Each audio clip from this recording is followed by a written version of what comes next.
Hello everyone. Today I will be showing you a visual, but there's a catch to it. It's a misleading one. So I have made deliberate design changes to this visual to distort the viewer's perception. So this visual shows the life expectancy of three different countries, France, Germany, and United States over the time span of 5 years. And I'll show what I've done. I have made subtle changes look dramatic and big to purposely mislead the viewers. So we'll jump into it. The first one would be I've chosen the time span of only 5 years. That's misleading. Why have I chosen only 5 years? Just because it went smoothly for the 5 years doesn't mean it has to go smoothly over the coming years as well. That's one. Second one is I truncated the y-axis. As you can see, it is starting from 76 and not 0. This shows that even the smallest fluctuation will be shown as a significant one. Hugely misleading. And the third one would be the colors and the thickness of the lines. So this I have done purposely so that viewers would think France is huge at life expectancy, has the highest life expectancy, whereas United States very low, but it's actually just a 3-year difference. Finally, I have removed the grid lines. Why I have done this is because when viewers look at the graph, it makes it hard for them to understand and compare from where to where the changes have been made. And now because of this, they can't make proper comparisons and it makes and distorts their perception. And due to this, they come to misleading understandings like France and US has huge difference, Germany and US has huge difference, etc. Now, moving on to our other visuals. If you zoom out and look at this world at a bigger picture or point of view, there's actually a lot to celebrate around the world. Life expectancy has been climbing. It's all thanks to modern medicine, vaccines, and better living conditions. So, because of all this, people are living better than ever before. Now, when we look at this global trend chart, it shows that back in 2001, the life expectancy was around 66 years, which is not bad.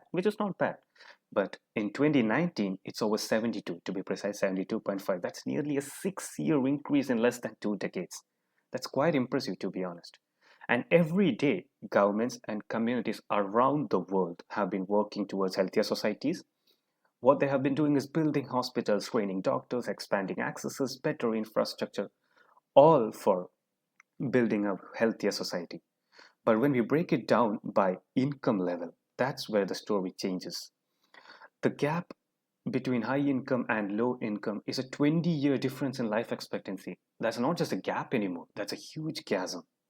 So we decided to look even deeper.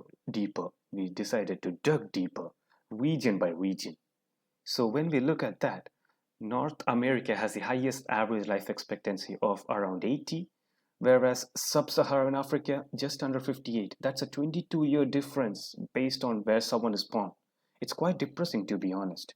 So we wanted to understand why this is happening, what's driving this inequality, and one major factor jumped out, that is sanitation.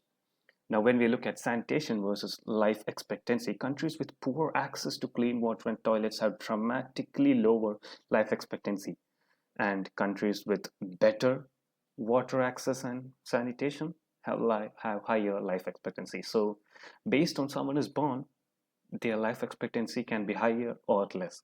Quite sad, right? No matter the region, where you have better water access, better life expectancy.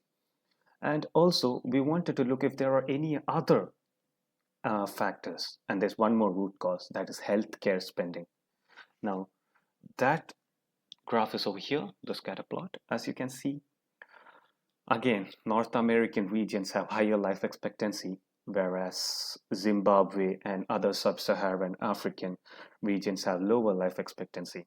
The trend is clear. Countries that spend more on health per person tend to have longer lives, whereas countries that spend on less healthcare has lesser lives. It's not just about money anymore, to be honest. It's about infrastructure, access, and quality. And it matters. It makes a huge difference in the long run. So here's what the data tells us. Here's what the data taught me in the long run. If we want to change the gap, we need to start with basic sanitation, disease prevention, and accessible healthcare. And at this point, it's not just a basic health issue, it's a human rights issue. So we have decided to challenge ourselves, and now we are going to challenge the global leaders out there as well. Because everyone, no matter where they are born, deserves a fair shot at a long and healthy life. Everyone deserves to live their life the way they want. Thank you.